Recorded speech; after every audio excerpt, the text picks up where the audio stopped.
All right, we are in the Putter Madness 9-hole cup practice. So we got a new feature here. So they've given us all a second putter, which we will hold on. I turned that program on, and I got to move all of the little overlays so that I can actually access the. So we've got two putters here. Whenever we're playing the hole, and it's not going to show it here. Damn it. So what the deal is, let's go back and look at that one. So here we have 100 ball guide. The putter the arbitrator, I think is what it's called. It's only got 50, but it does have 32 power. So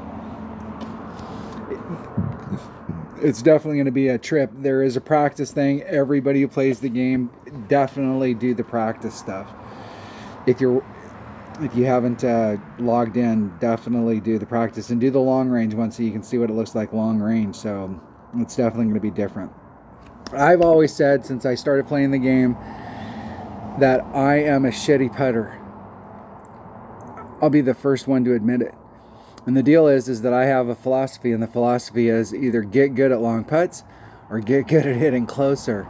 And I can tell you, if they change stuff up with the putter, and I can't believe that they didn't do this when the game first came out, but if they do stuff like this, this is a prime example of why being close to the hole is going to be much, much better. Think of every shot to the cup as a shootout hole, and you're trying to be as close as possible. So let's check it out. Let's check out the holes. This is going to be a wild tournament. So we have some of the Meadow Castle. I think they're Meadow Castle holes in here. And we have actually played these Meadow Castle holes. For those of you that have been around forever and a day, we played them in the very first Community Cup, which I think was in 2019. There was several of the holes that were in that cup, and those holes are also in this tournament. So I do have, if you go to Yahoo and you type in OUGHT, Community Cup Golf Clash, there are some videos on there of those holes, but let's just talk about them right here. Let's go look at them. And it has been forever and a day since I played these holes, because who goes down and plays Meadow Castle? I will tell you something about this first hole. Every single one of us that's ever played this game got on this hole with our beginner clubs and tried to make the green and won. And then eventually you came down here and you had that EM4, EM5, and you were able to get up here for the first time, or you brought out a big ball. If you had really brand new beginner stuff, you brought out a little bit bigger ball in there, and it's possible to get up here. But I will tell you something about this green. This obviously is an old course. And one of the things about old courses, for those of you that haven't played for a long time, is when you're on these greens, you can be on parts of the green that it's not that you can't make the putt, you can't reach it. Which is one of the things about this club that's in the tournament. It has 12 more yards. So there are some holes like this hole where if you're way over here and you're not on the fringe, you might, with the other putter, have not been able to even power to get there. But only having ball guide to reach you halfway, if there's a lot of movement on the course, and there is a lot of movement on this, you can see the little shadow right here and the shadow range right here. So there's movement on this green. It can really affect your ball as it's moving along. But this green, when you catch it right, because what you're at is you're coming up the hill here, and right about here is where the ridge is. So you're coming up the hill and then you get to that ridge.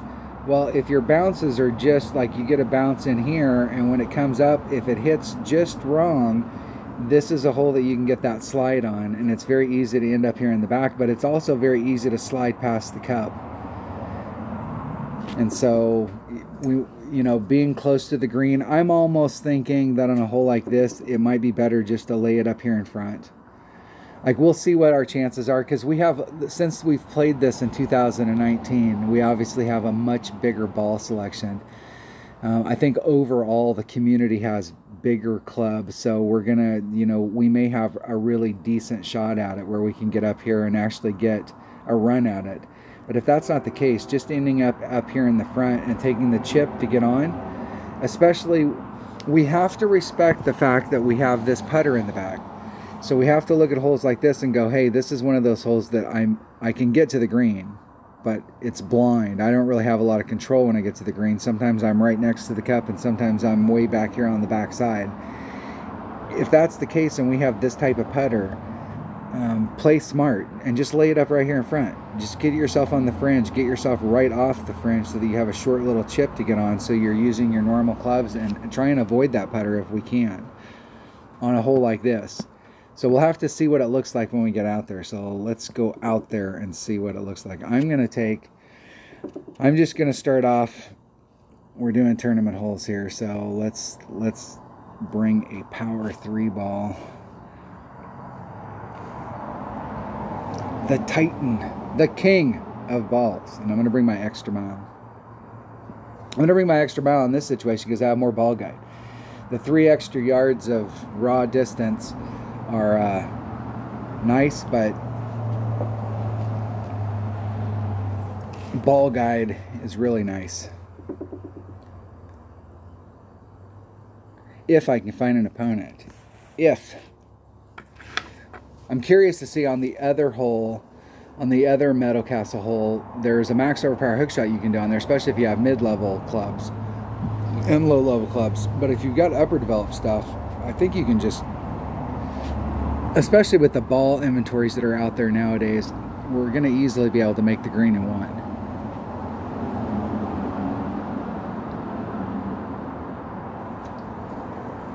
Even with low level stuff, if you bring out the right ball, you'll be able to make the green in one. And not on this par 4, but on the par 5 that's in this course. So it's going to be, so my opponent put on max topspin. I got the same level apocalypse as me. They're right out the red line. They're pulling back a little.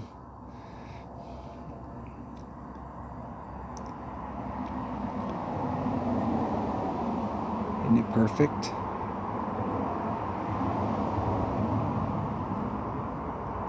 And see that run? That's exactly what I'm talking about right there. It can get that run on there. So instead of trying to go all the way for the green where we get that run, trying to get up there, just try and get right to the top of the hill.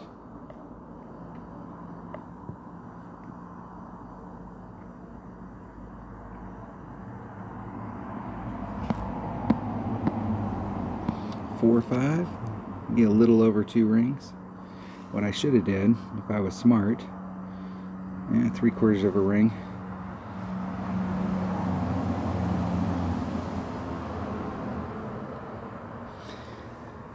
What I should have did if I was smart was pull back from the red line enough to make sure that I could work the wind out. Just get up there and chip it up. Now I will admit that I would like to be a little bit closer than that, but I think that what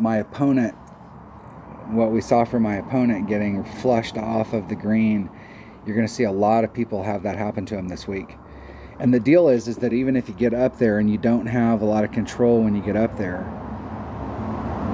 you could find yourself having to rely on the putter that we're getting for this tournament. And I will tell you, we need to use it as a strategy that, you know, in a case like this, if we can avoid having to pull that putter out of the bag, that's going to benefit us.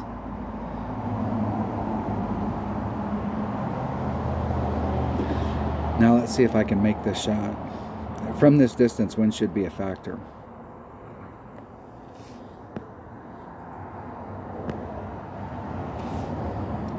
So there's max. I'm at mid club, which is about 2.4 per ring. Let's see if we can flush out all of our top spin.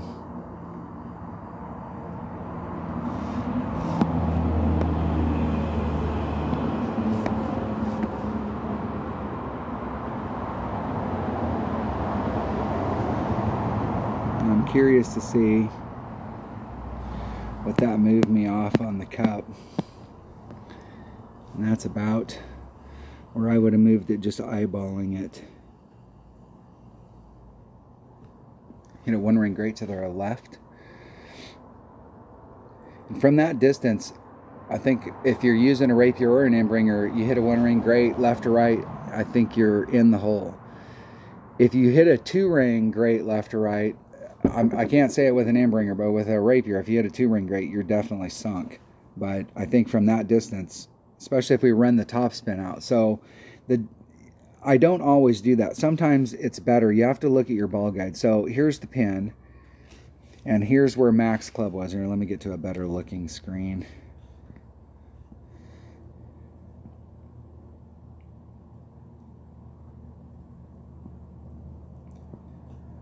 Let me pop out of here for a second.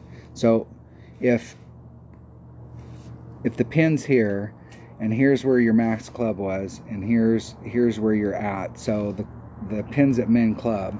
So at Min Club, at Max Club, my rapier's 1.2. At Min, it's 2.4 is the way I play it. And so by pulling the topspin, pushing the topspin out, I'm actually at quarter club.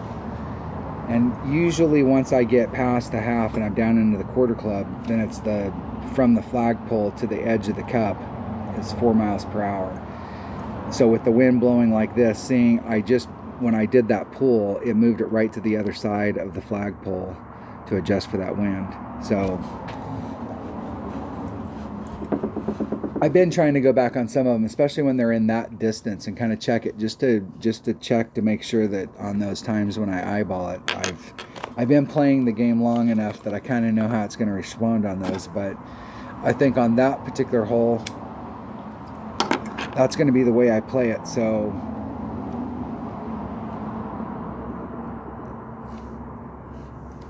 I got to have confidence in that shot. Hole number 2, I'm having to use Tommy sight because it's a mixed course. And if I can grab a hold of the freaking screen.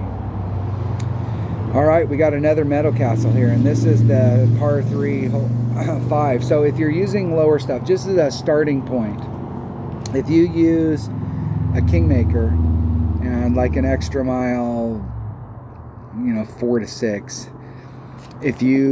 here's the first cut of the rough, here's the second cut of the rough, here's the third cut of the rough. If you put your orange ring, so your 2 rings into the second cut of the rough, and you've got the blue ring, clear ring, a white ring sticking out into this, max topspin, max side spin, max curl, and do a max overpower hook shot, you're going to start running right down the middle.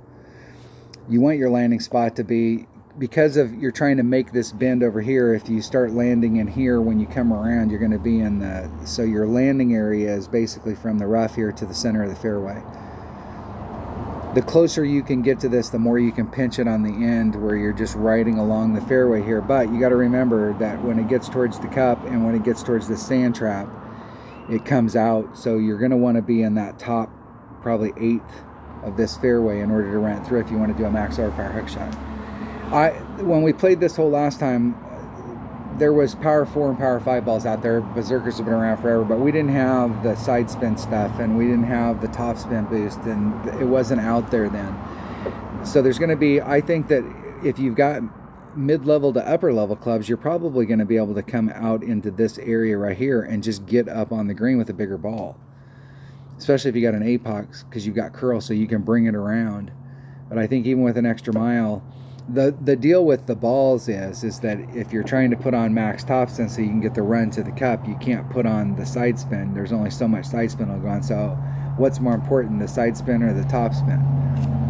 In a shot like this, the top spin's more important because it's what's getting us to the cup. But where does that bring us? This is another one of those holes that's got while that green does not look like it's a big ass green, it is a big ass green. So this is another one of those holes that ending up a little bit short and having to chip it over is not, unless we can get a really clean run at it. And once again, this is just like the first hole. We're at the very end of our run. We have 0 control, and it's very easy to get a slide and end up in the rough over here.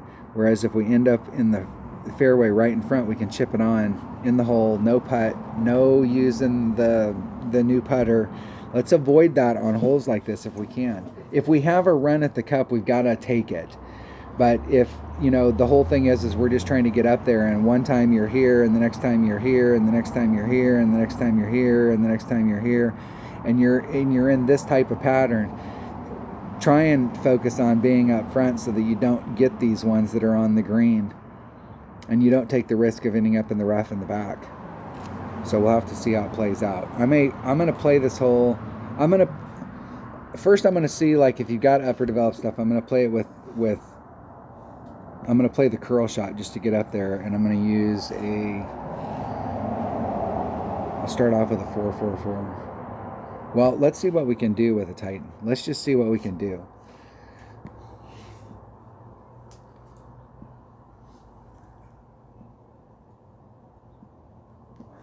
Now, obviously, on a shot like this, it would be better to use the Kingmaker because the side spin is super important. But I don't think we can get all the top spin and anything more than 2 side spin on it. So we'll see how much we have to cheat down at the bottom. The Bloodhounds. Welcome to the channel. Let's get on it. Hole number 2. That green does not look like it's that big, but I'm telling you, it's big.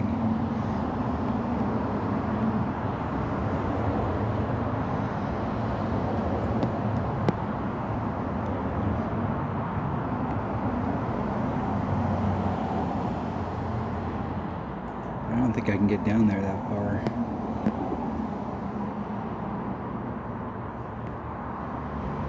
Let me swap that ball out for a Kingmaker. And let me try the max overpower hook and see if I can find a spot. I'm going to be a ring and a half into the second cut of the rough.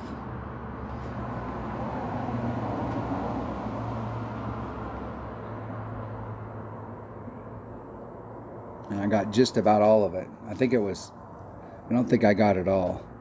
And that's in too far. I can go out quite a ways. So I can probably go out to the outside of my blue ring. We'll play this hole several times and see where you can get. I will tell you that the last time we played it with a power 3 ball, even with favorable wind, it was hard to get all the way up to the cup. You were more into your max wedge or minimum short iron if you were in the clear than you were up right by the cup. So a 4-4-4 actually might be the ball to use because you'll get that extra raw distance.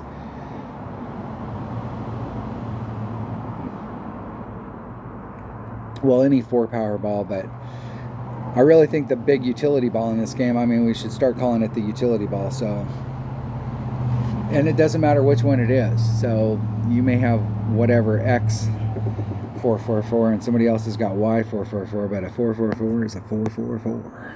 It's the utility ball. Yeah, there's max. There's mid. I'm at mid. I'm gonna put about 1 backspin.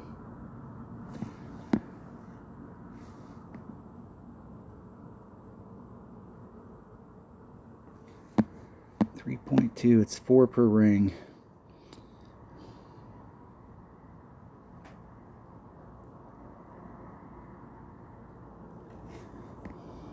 I'm going to do 3/4 of a ring.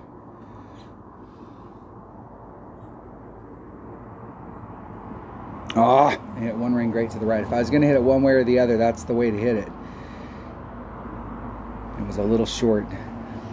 I tried to run my tail through that hole so that it would run through there because we had the headwind, but I didn't run it through enough. All right, we're going to play that hole again because I want to see what it takes to get up there in 1.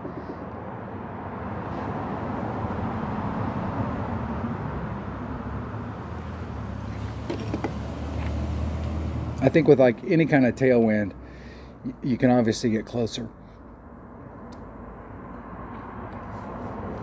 The first thing I'm going to do is that we need to, whenever I'm trying to figure out how I want to play a shot like this, you got to establish, you know, what clubs and what ball you're going to bring. But this is one of those issues that, can you get up there with a 3-power ball? Especially if we have half the rounds that have headwind or side wind, and we only have some rounds where we get the helpful tailwind. We want to be in that spot every time.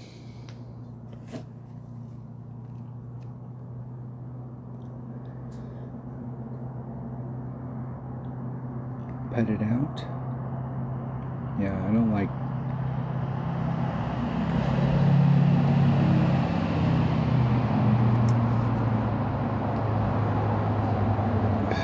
Well, I will say that the one thing I do like is that it doesn't have the needle. Like, I'm aiming it at it.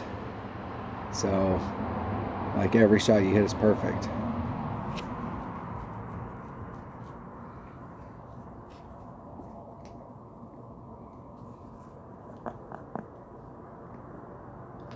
Try to take as few of those as possible.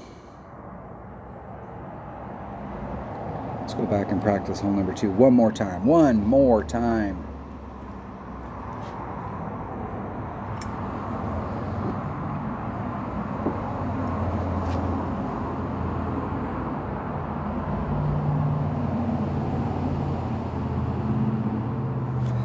If I can get an opponent. I almost forgot what I was doing. I was sitting here focused on the shot. I was trying to think about where I ended up on that last shot. So I went 1.5 rings out from that second cut. And I ended up way too far to the right.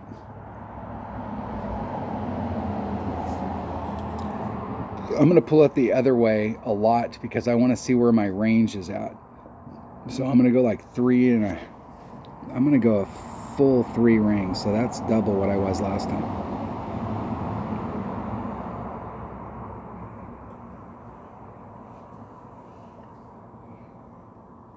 This wind's definitely better for us.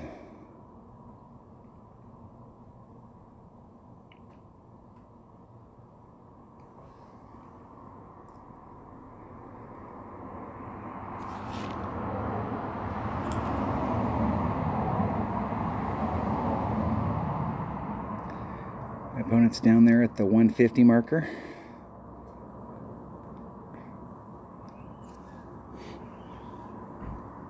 Alright, let's see if we can get this right this time. All the topspin I can get, and I can get right at almost 2.5. So 3. Before I was here, we come out 3 1/4, 2.6.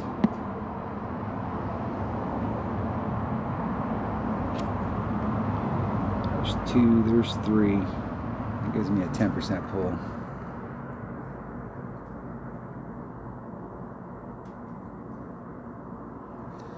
I think I got all of it.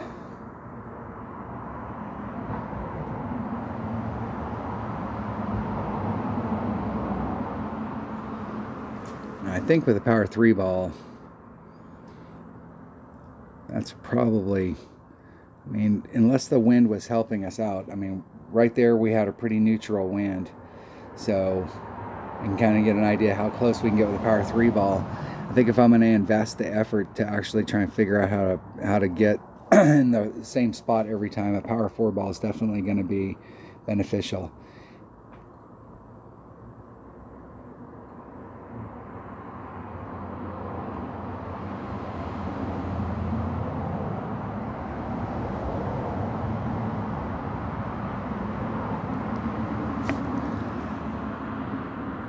Let's see where we're at from here.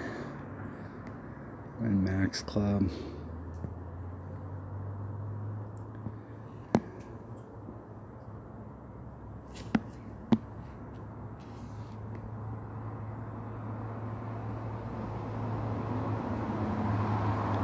Max club's 1.2 per ring. So that leaves me 7. It's not quite a 1.5 rings.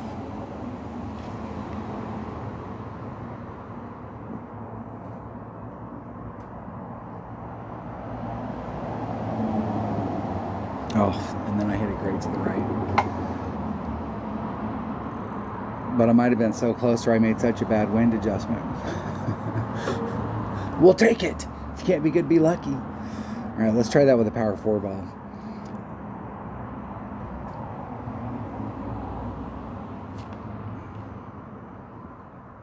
Let's try that one more time. One more time with a power 4. And I may try it with my APOC at one point where I just do a curl, just do a max curl shot, because we're going to have to find a different spot here because our initial landing area will be forward, so we'll have to see kind of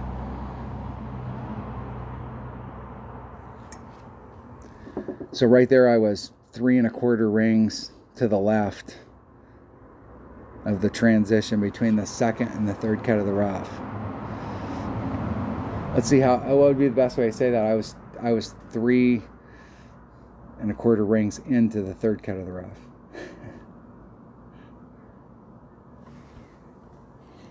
Oh, damn it.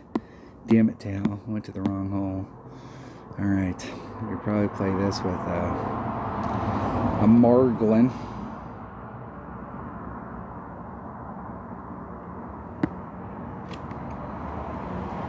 There's Max. There's Min. So I'm pretty close to Min Club.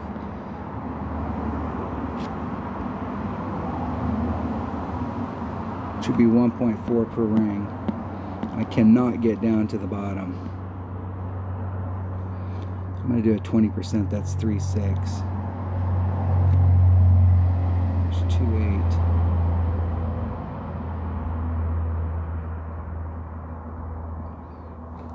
If I can get it off in time. And I hit it great.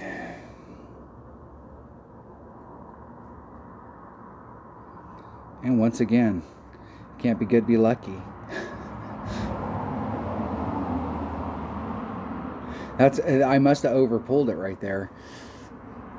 I don't have my I have my phone sitting here next to me, and I have my calculator right here by my phone, but of course I'm not using it. Hello. 503.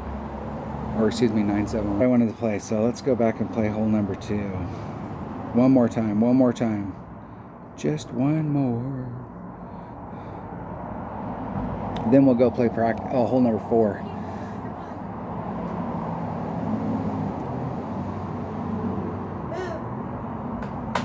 I'll have to go back and see. I'll have to pull my calculator out and go back and watch the video for hole number 3 and see, do the reverse math. Be able to go back and see like what I should have actually pulled versus what I did. But it'll never work out quite right because I hit it great to the right, so you never can tell.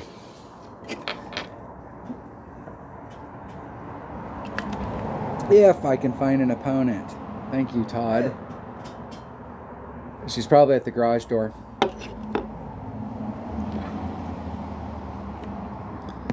Alright, let's see what the difference is here. I think that line's pretty straight, so... Oh, that would be why the line's pretty straight. Wrong ball.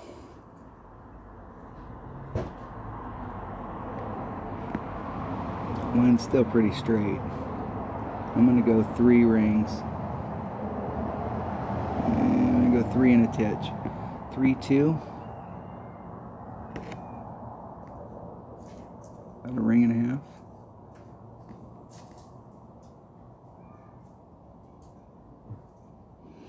I think I got all of it.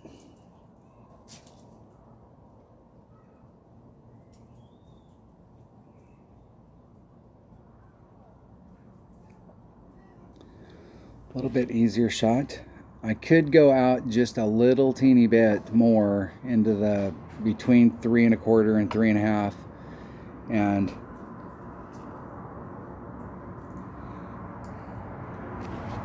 avoid that that if I would have hit that great to the right, I took the risk of ending up in that trap at the very end.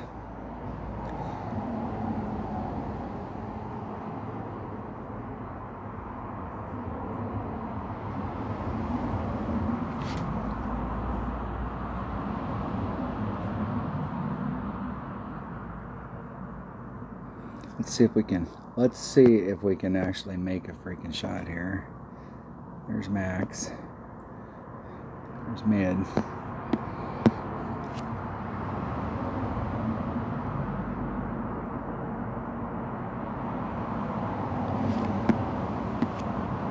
.4, be about a ring and a half.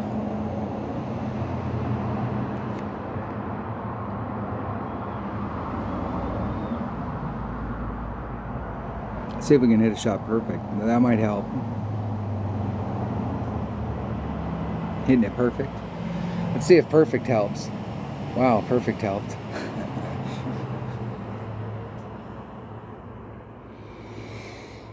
All right. I would like to get a little closer though.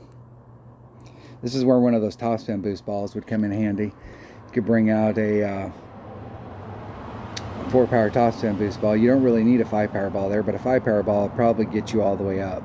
Then you wouldn't need a topspin boost ball.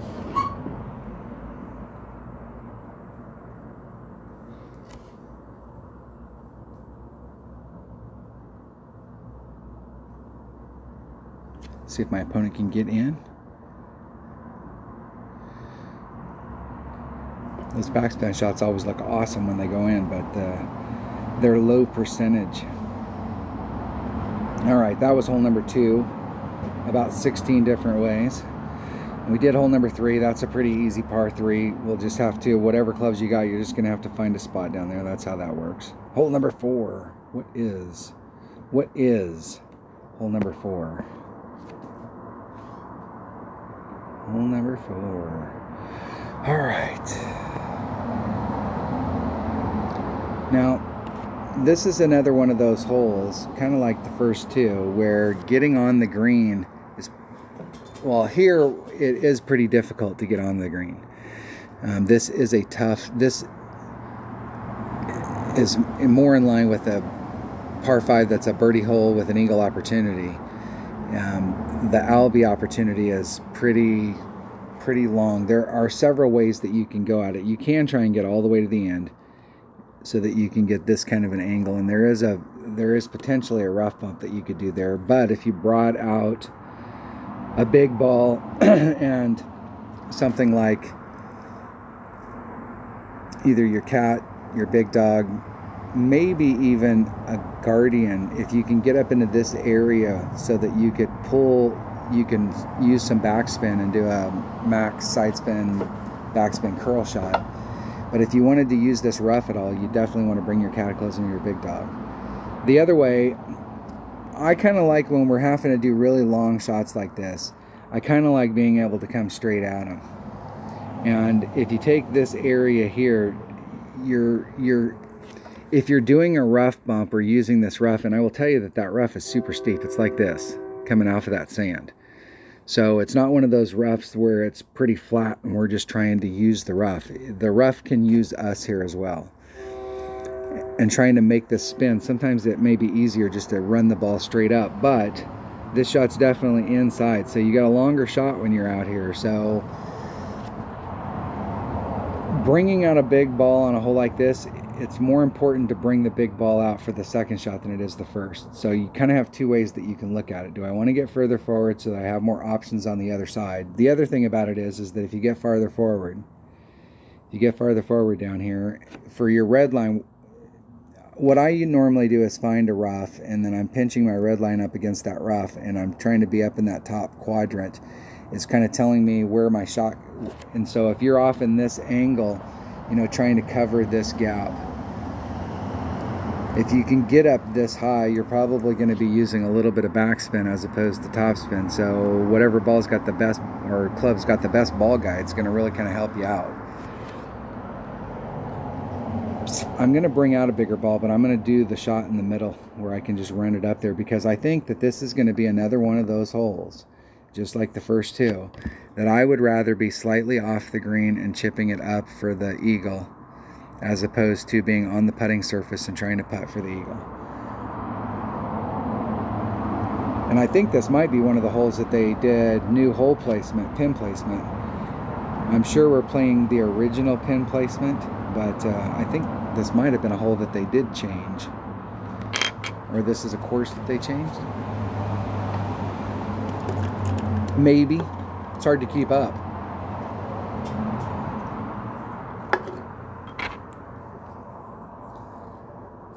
Let's see if we can get to the right spot.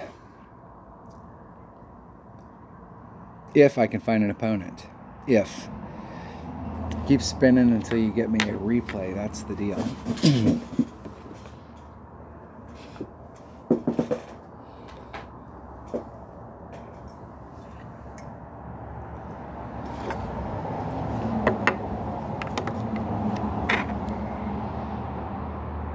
Road King goes first. Let's see what Road King's play is going to be. Now, I will tell you right now, that is not the play. You're hitting into a bunch of spectators up there, and they are pissed off. Like, there is no shot. Okay, they did some kind of crazy hook deal.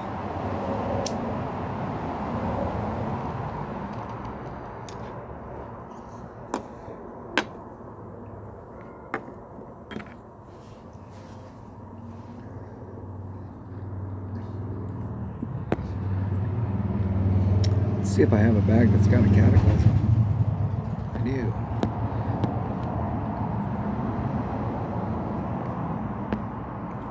I'm going to pull back to the plus 15 mark. That gives me some room.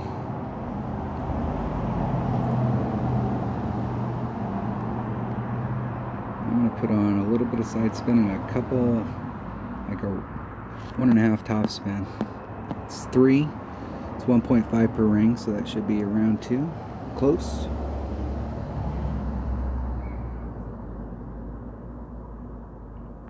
Hitting it perfect.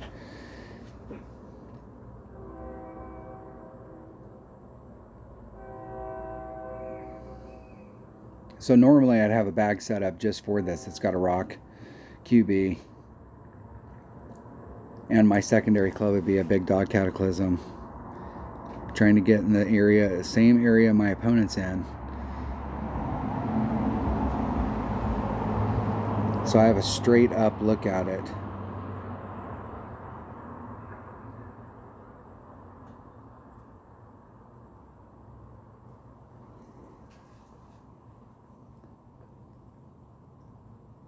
I have to see if I can get Dunner to come out and practice this week. And we'll see if there's a rough bump that you can do. We'll see what kind of red line. You can see how much farther you can get forward in this shot. Might be able to do a second bounce. Okay, there's 5 top spin.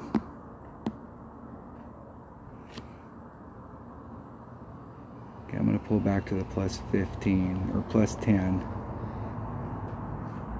I'm going to put on 6 tops, and there's 3, there's 6.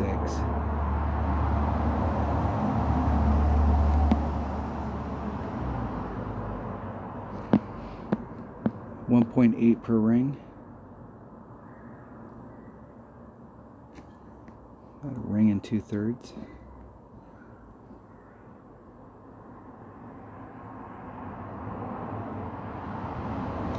That is problematic because that second bounce is super close to the rough right. There, whew, just barely missed it. So in that case, I could have ran at least another 1.5 top spin on it. I want to creep my way up there, and if I can't find a good, now there is a little teeny bit of a backboard here, but sometimes these backboards, if you hit them at this angle, it'll wash it back down towards the cup. But if you come at it and you're doing this type of movement, it'll wash out on the backside over here, and you'll have a really long side hill putt.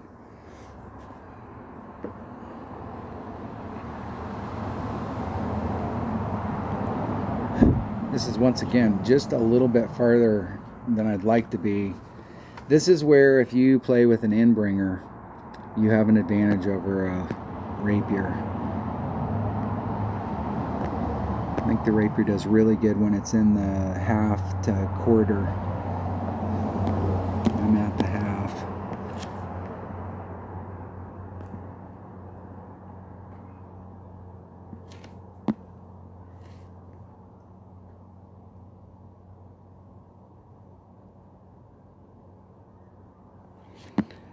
Should be 1 ring.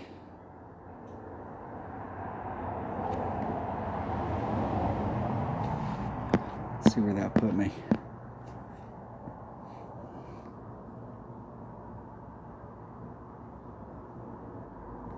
Hitting it perfect. Rolling it up to the cup. And I hit on the right hand side of the flagpole, so I didn't quite pull it enough.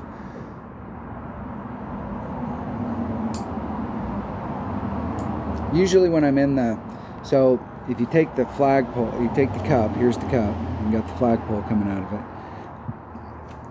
Here's your minimum distance, here's your maximum distance with a rapier, I'll hit it at 1.2 at max. And if I'm hitting it mid, because sometimes you really want to hit it mid with the, and do a little bit of action, because you want to eliminate all of the terrain between you and the cup. But if I'm pulling it back from that point, from the mid, usually I think of half the cup is about 2 miles per hour.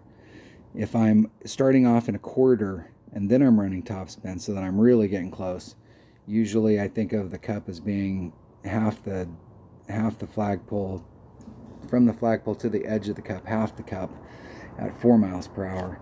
So from that distance, from where I'd moved it, that's about where I would have eyeball moved it. Trying to verify. I think this is going to be one of those tournaments that we're going to have to trust we're going to have to set these shots up, because I'm not sure that on a lot of these holes we want to get on the green. Just saying. Because it seems to me that the holes that I've seen so far are ones where we can get on the green, but we have zero control. So if you can find the shot, or you have the clubs, or you have the ball, so that you have a little bit of control going in, you might be fine. But if you don't, you could be in a big trouble.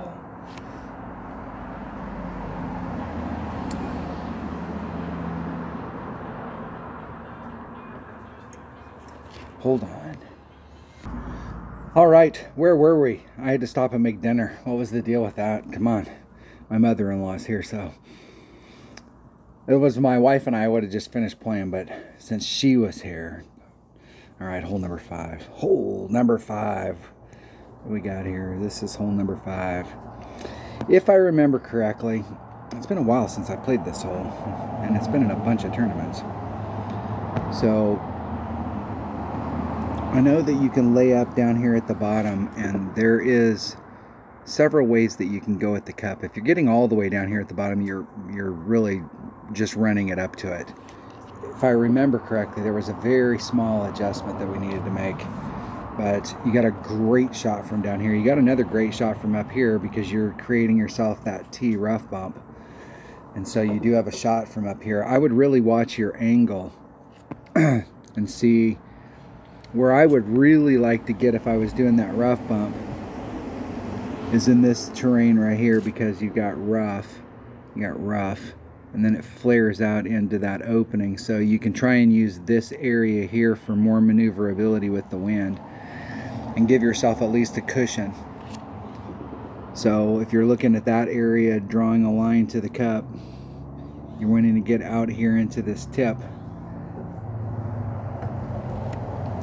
would be the area. I'm just curious. There's so many of the holes that are like this right here, that like how we've played them in the past and how we can play them now. I'm just curious on this hole, like, can you bridge this gap and get any kind of a run? Like, I don't think there's any way. I know that you can overrun this, but I don't think there's any way you can go from down here and then at the very end of your run try and bridge this gap. But this seems like it's more in the middle of the run, and then you're tailing off on the other side. The hard problem here is that you might be able to get over to the other side, but could you keep it in the fairway? That'd be a question. So let's see. Let's go out there and we'll just take a... if you're playing the shot to the right, I'd bring the most accurate bag that you have. I mean, why wouldn't you? Quarterback, rock. You may have to do a blind shot with your quarterback, but I would definitely think about it. I want to see what it looks like going forward. I know that you can't go forward, but I just want to see it. I just want to see it once. They have those topspin boost balls out there too, so that makes a big difference. Especially on a shot like that, you're not really putting on a lot of side spin. Even if you could get over to the other side and just rough bump your way into the fairway, which would probably be your best hope.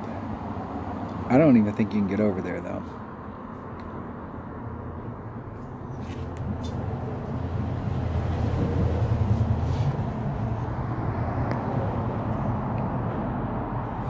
And you might.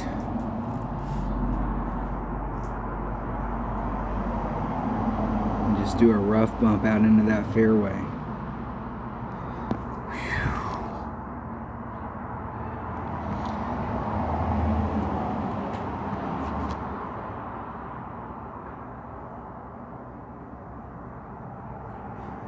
3.8. It's about 2 rings.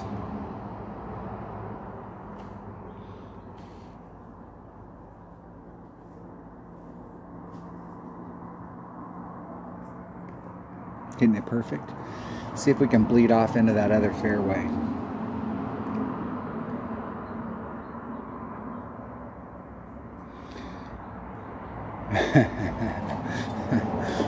I think it carries a little farther down there than just a straight up adjustment.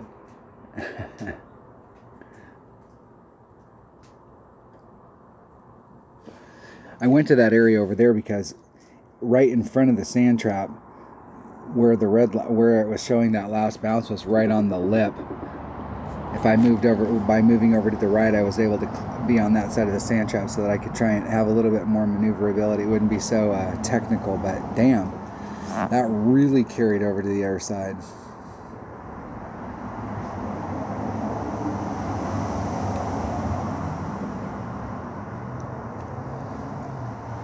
Let's try it from, I want to see what it looks like on the other side.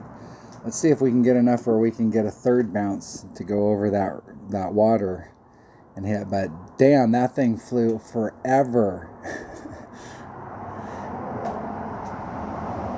It's almost like twice the wind.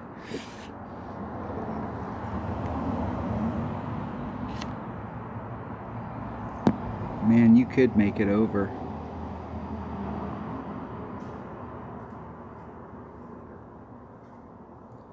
I need that wind to push me forward just a little bit. I really don't want that wind on that next bounce. 4-4. I'm going to do the 2 rings, but I'm going to pull it back a half a ring.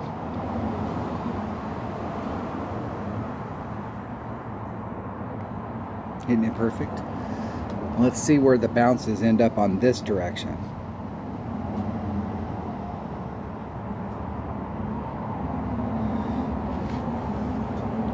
And over here, it seemed like it was a little bit, if I wouldn't have taken that half ring out, I think that third bounce would have clipped.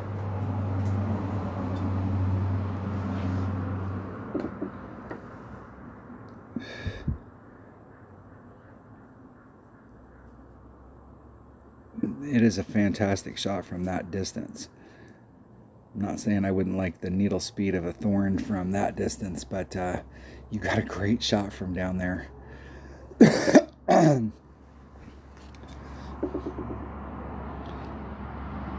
I'd like to take that wind speed again just so that I could see what it would look like if I could set that wind speed up and then work it on other winds. I think if I do the lower shot like that, I may just do just start off at max club 2.1 per ring and see where I go. I'm gonna hedge my bet. See if I can get a perfect or a great to the left. And I'm gonna hit a great to the right, which is guaranteed to miss.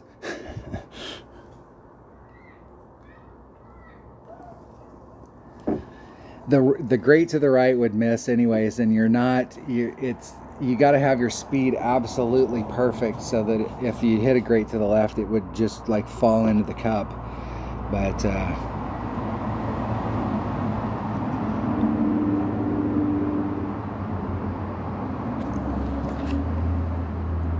winner chicken dinner.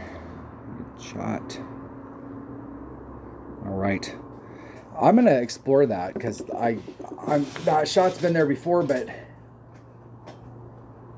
I don't know that I've gotten super aggressive with it. If you had a headwind, you definitely have to bring out a ball that's got some topspin boost so that you could run the topspin boost and then pull back a little. And there might be a better spot out there so that you don't have such a small little rough area. I'll have to go back and look at that shot and look at the angles on it. Hole number 6. Let's check this hole out.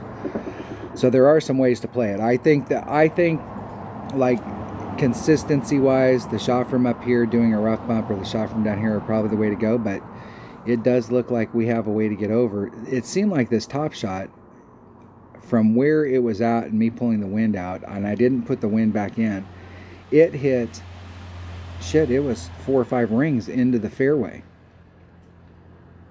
So it really pushed it forward up here. But this shot is downhill, and it didn't seem like it pushed it. It pushed it the same. So, because I did basically just a max club down here, and I pushed that half a ring back in it, and that half a ring is what cost me. Cost me. Not a big deal. We're practicing. That's why we practice, right? That's why we look at notes. I'm sure that there are guides out there that have this shit dialed into the grass blade if you really want to do it. I've always liked to just try and go out and take a look at the holes and try and figure out like how I want to play them with my clubs and do the deal and have some fun. I am not sure. I know that I don't like this par 3. I'm not a big fan of hitting on an island where I'm hitting bounce number 1, and I may hit off this island, but I'm telling you right now why I'm not a fan. I'm putting the water into play. I'm putting this sand trap into play.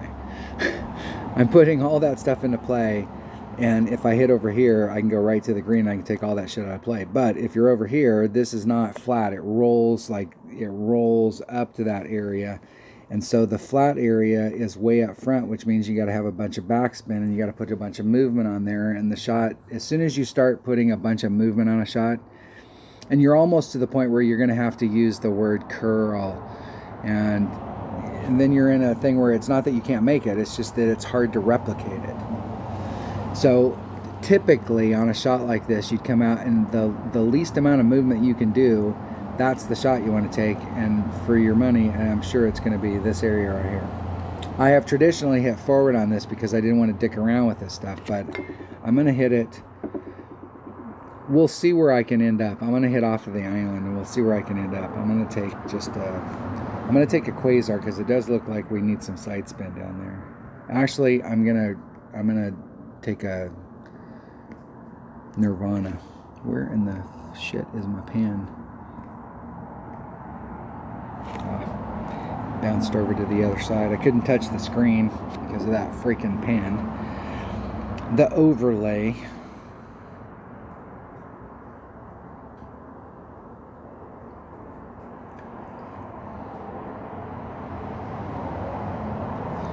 All right, let's see what we got. I need to switch my bags up. I think I'm in my number. I think I'm in a bag that actually doesn't have a sniper in it. There's one of the holes that you need a big dog. I want to see if I can try and use that putter only on the par 3s when I don't make a hole-in-one. Let's try not to use that sucker. I like the fact that it hits farther, but I don't like the fact that it only has half the ball guide.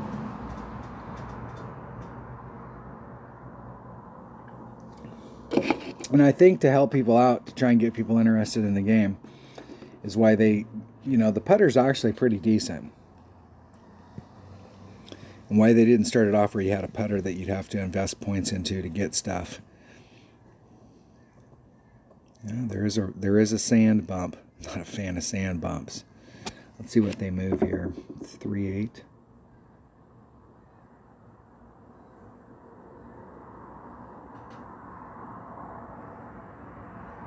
Let's see what they move it. Damn it. And I didn't get to see it because that thing came up. Arrgh. And they hit it great to the right.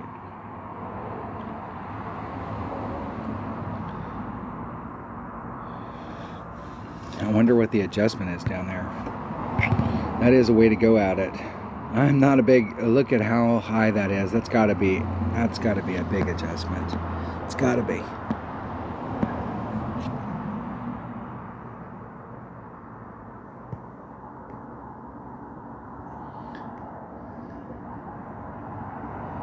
Now, I do not like where that second bounce is at.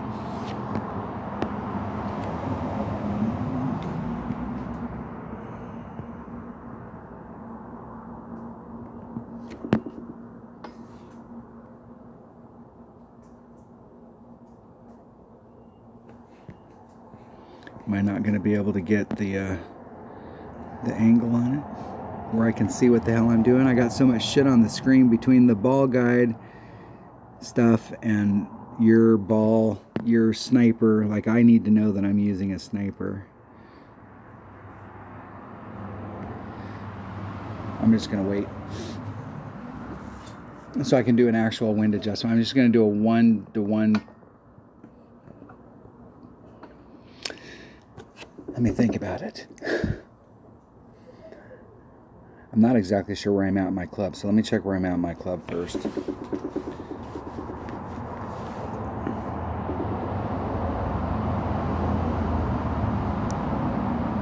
So there's there's max. I'm eking towards the mid, so I'm going to do 1-to-1 plus 10%. What I need to do is write this stuff down right here for the spin, so I know.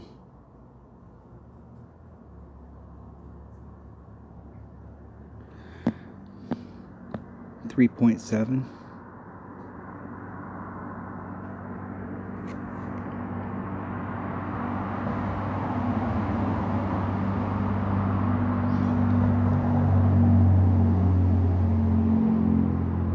Hitting it perfect.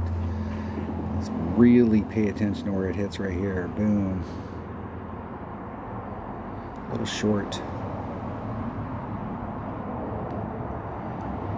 A little to the left.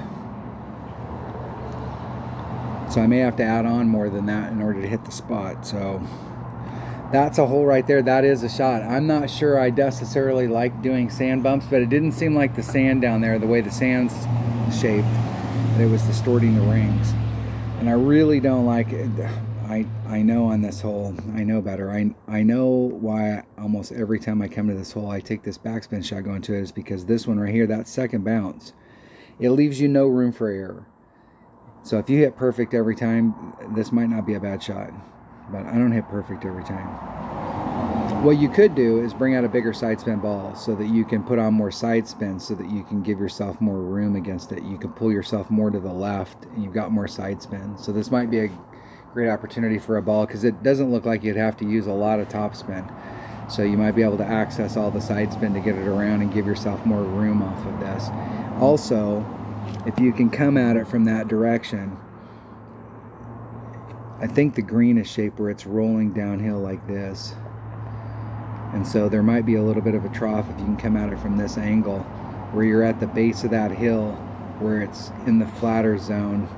That's usually, if you're looking for a funnel, where you're like looking for those to happen, is in that transitional areas. And so you might be able to get more on track with that if you pulled out a little bit, had a bigger side spin ball. It might open a lane up. So we do have some new options on this that we haven't had necessarily in the past, just because of our ball inventory. But I know that sand bump's probably been there. But I'm not usually a big fan of sand bumps, but I might try that on this. Maybe. I have some bigger side spin balls, and I might try one of those as well, just see where it's at. Hole number 7. All right, this has always been a hole that there are a shit ton of ways to play this hole as well. There is a rough bump that you can do on this hole down here, trying to bring it along. And I played this, but I don't normally like this direction of rough bump. So you hit it great to the left, you're sunk. Hit it great to the right, you're sunk. You're stuck here, you're off on a wild tangent, because you got to put a shit ton of topspin on it in order to get to the cup. So you're off in the back. So it has to be perfect every time. Your red line here is, you can take a red line shot. You can set up, in the past we've had it where you could set up a no move shot, where you just started it off and then you could add on, you could make your top spin, side spin adjustment and just leave it where it's at. You can also hit, there's a flat spot down here where you can hit, and if you come out, you can actually come out with a little bit of backspin, where you're trying to get down on the flat. Your first bounce is a little bit weird, but you can get a little bit better run up to the cup if you start off down here at the bottom, and you can use backspin instead of topspin to run it up there. But there is a pretty good lane going through here, but you got to have your speed absolutely right, and it's easy to overrun this cup and end up way back with a long putt. It's very easy. I'm going to take a katana on it as well. I don't think you need a katana though. We'll play it with a quasar. I don't think we need a quasar. I'm going to play with a nav. We'll just take some wind down. What am I thinking? We'll play with the number 1 bag.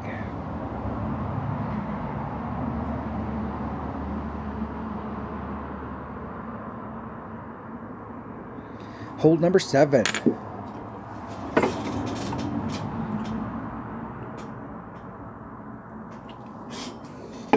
This is a hole that seems like,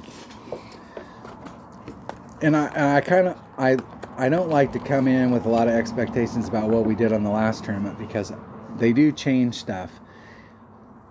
That is the one thing that they can manipulate. But this is one of those par 3s that it seems like you can figure it out one tournament, or you can figure it out in one wind direction, but other wind directions are very difficult. There's so much movement on the course that if you're trying to run it up to the cup, it has an opportunity to change direction and go in and go not where you want it. I mean, look at how much movement's out there, the little moguls that are out in the fairway. So if you start up here at the top, in between, you start up here, I mean, like looking down there, like there's minimum club. So I'm going to start 3 rings off.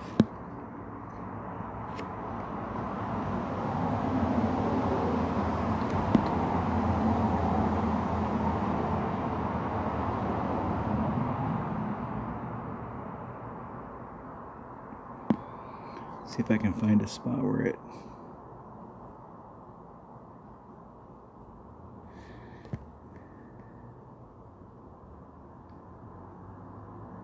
Hey.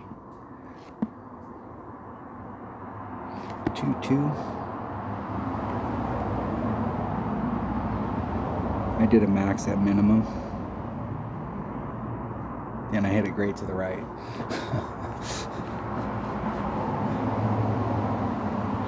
Trying to get it off before I ran out of time, and it went great to the left. It might be one of those things, you could see where I was down there in that spot. I tried moving it to the right and it was going to the left. I tried moving it to the left and it was going to the right. So it's one of those areas that if you hit it great to the left, it's important to figure that stuff out right there, because you can get on a hole and you can go, wow, I overpulled that hole. But that may be one of those holes that it does exactly like this hole. You hit it great to the right, it ends up great to the left. And so you look at it and you go, wow, it's great to the left. I overpulled it. When in reality, you don't know until you hit it perfect, but you could have underpulled it.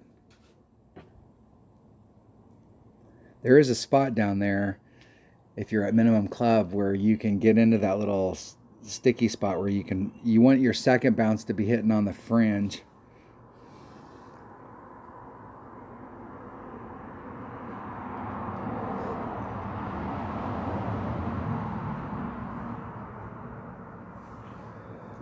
Look at how much movement this green has on it, and you do not want to be a long ways away on this hole having to use that putter, because you may catch this directional change for that mogul, but you don't see the one for the next one, and so it changes the direction because we don't have ball guide out that far. It's almost like the tutorial where it changed direction right when it was at the cup. So on a hole like this, I would recommend trying to get, and if my memory serves me correct, if you're running your ball guide through the cup, you're more than likely going to go really long. The ball guide is kind of lying to you, and the reason is because of the terrain. So you're starting off, we're in the tee box, and then we're going down into a big hole, and we're coming back up to the green. So when it's coming down, our bounces are flat. And when we get these types of flat bounces, we can get that scoot where the ball is actually traveling a lot faster than what the ball guy thought it was going to be traveling when it got to that point, just because of the terrain. All right, hole number 8. Hole number 8. What is hole number 8? Let's check it out. All right. So I like that because of the ball inventory that we have now. You can hit out into here trying to go forward, get to the other side, and then bring it down this fairway. This fairway bleeds off to the right, so it's very easy to end up. But if you hit it with just a little bit too much speed, it'll right up the hill and it'll fly off the backside. So if you have the right amount of speed, it'll follow the terrain of the course, and the course is going in this direction, but it bleeds down. And so if you start off low on your run, you're probably going to end up off the fairway. So you want to start up a little bit high going in that direction so that you can kind of stay in it, trying to get up into here so you have a shorter second shot. The other way to go is to get out here, and you really need a 3-power ball. Not so much for the drive, but for this second shot, you want to be able to start off on this side over here. You do not want to have to involve that island. If you screw up out here and you've got a Nirvana in your bag, you can hit off this island, but this island is tricky because this island is shaped like this. And so it's one of those things where in order to get your ball guide to go forward, you need to push the ball forward a little bit so that the next bounce is over here on this rough. But what happens is that now you're pushing it down the hill, and when you get onto this type of terrain and you hit, your ball hits, its next bounce is flat, just like what I was talking about over here. And so now it's digging into the water, or it's digging into the rough. So you pull it back a little bit to get the arc back in, but when you're right at the middle is about the right amount of distance. So you really can't overpower this. It's not an overpower deal. You can't like put any overpower on it and go, well, I put a little extra power on it. Well, all the extra power is going to do is push you forward so you take this flatter bounce. So it's really, you got to just hit it just right up here so you're going to make a great wind adjustment. If you pull it back beyond on the other side, then it takes a really high bounce and you won't make it over to the other side. So there's a really small window. But what I want to do is get all the way over to the other side so that I can go right at it. You can get up there far enough that you can bring a sniper. I played this hole a bunch with a Guardian though. And I definitely want to take my number 2 If you bring out a 3-power ball, if I can grab my freaking screen, if you bring out a Kingmaker, and you won't necessarily need the Kingmaker on the second shot, but it comes in really handy on the first shot.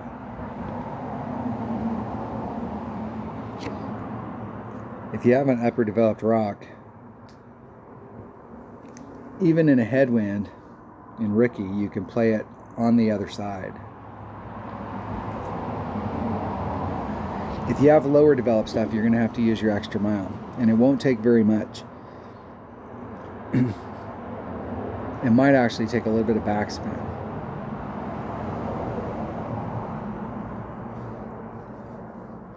If you've got lower developed stuff, I can tell you that second shot, it's probably better to bring out a bigger power ball. So then on the second shot, you can clear. You'll be able to clear it if you do overpower, but the whole idea is that you really want to go for it on that second shot.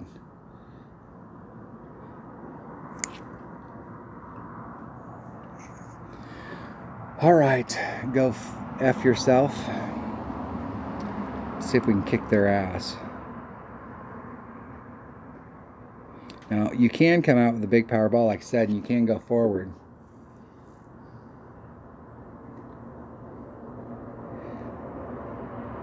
What I've had is inconsistency on the other side. So, the way the fairway over on the other side is sloped, it's hard to stick with as much speed as you're coming in there.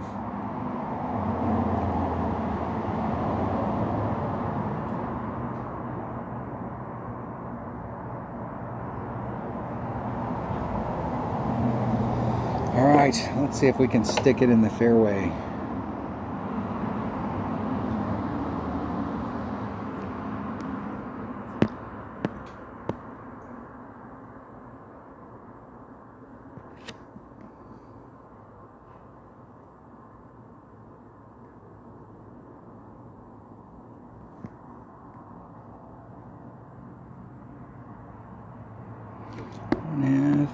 Is my opponent really doing that while we're practicing?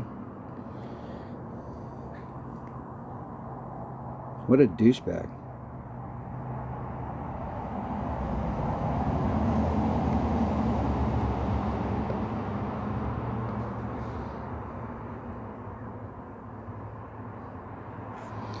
What a D-bag.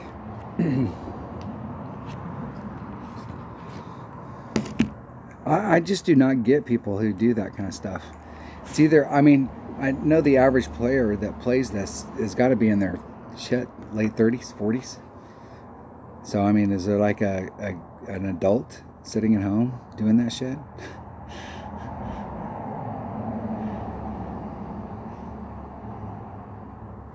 Let's see what they move.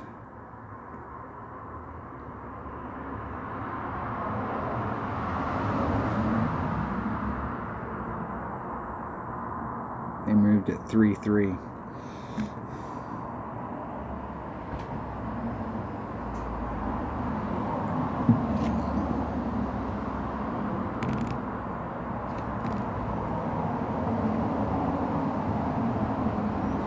I definitely did not pull that enough.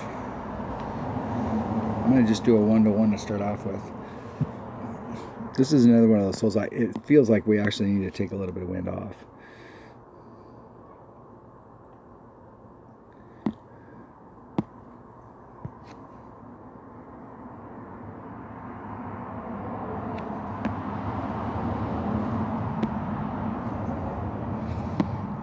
I'm going to do 3-1.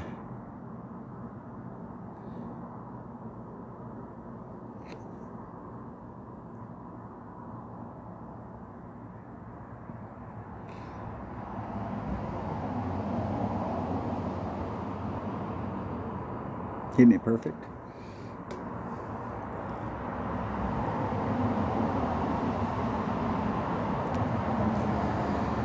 And I needed to pull it about 20%. Distance was good though. I don't want to have to take putts any longer than that with this putter.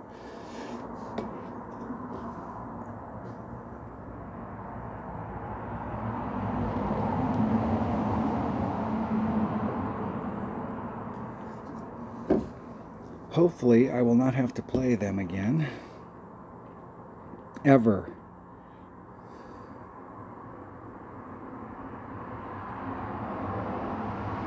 I keep waiting for the needle. I'm looking for the needle and I don't see it. And then I'm confused on what the hell I'm actually doing.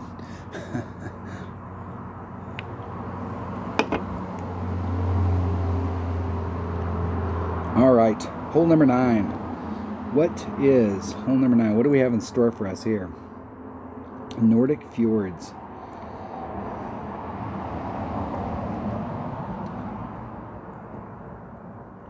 This is a par 4. This is a par 4 that we can actually get up and on and one and get into this area. So depending on which way the wind's blowing, if you bring out a power 5 ball, I think you can hit from over here either way. But I think if you're over here with a power 5 ball, you might not have to do any power on the drive. We'll see. I want to be aiming up in this direction and trying to bring it around to the green so that I can avoid this area out here. With an extra mile, you can blow past this. And I think even with an APOC, I don't think you have to use all of the topspin. I think it's less than max. We will find out. I'm gonna use an Apocalypse. And the reason I'm gonna use an Apocalypse is if you've got one that's level 5 or higher and you've got that extra distance. Here the rod distance is importante. Let's see which way the wind's blowing. We'll take a Titan to start off with. The wind is blowing non-favorable. We'll see what we can do with another ball. We got a 4 or a 5 that we can pop out. Our utility ball.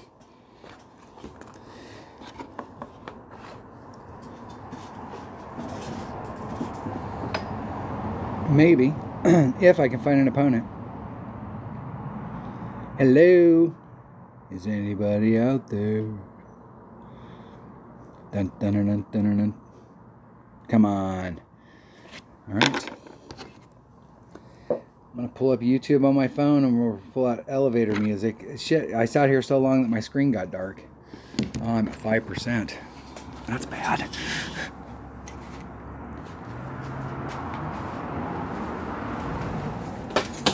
John goes first. That's good.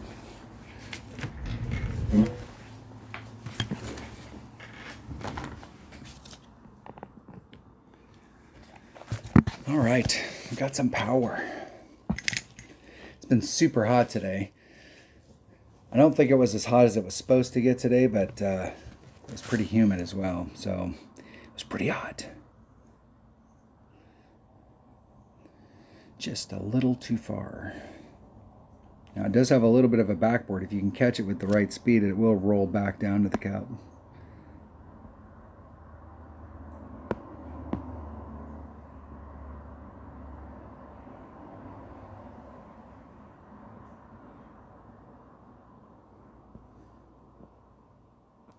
I'm going to put one backspin on. Where's that put me? Yeah, I'm going to have to put 3 topspin. I'm going to start off 2 rings off of that transitional area. 3, 1. It's 2 rings.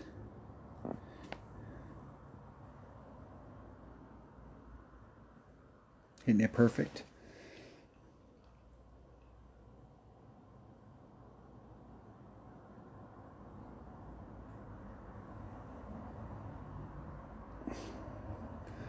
So 2 topspin. I started off way on the left. I was 2 rings off of the transitional surface. So I was 2 rings away from the rough.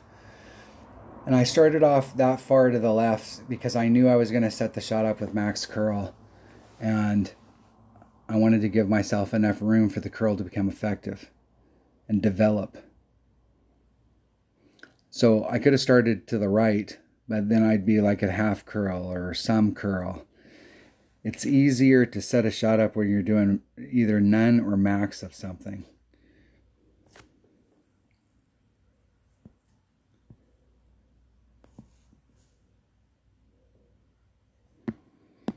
Yeah, this is another green I wouldn't want to have to take a long putt on. Would definitely want to make it to the fringe.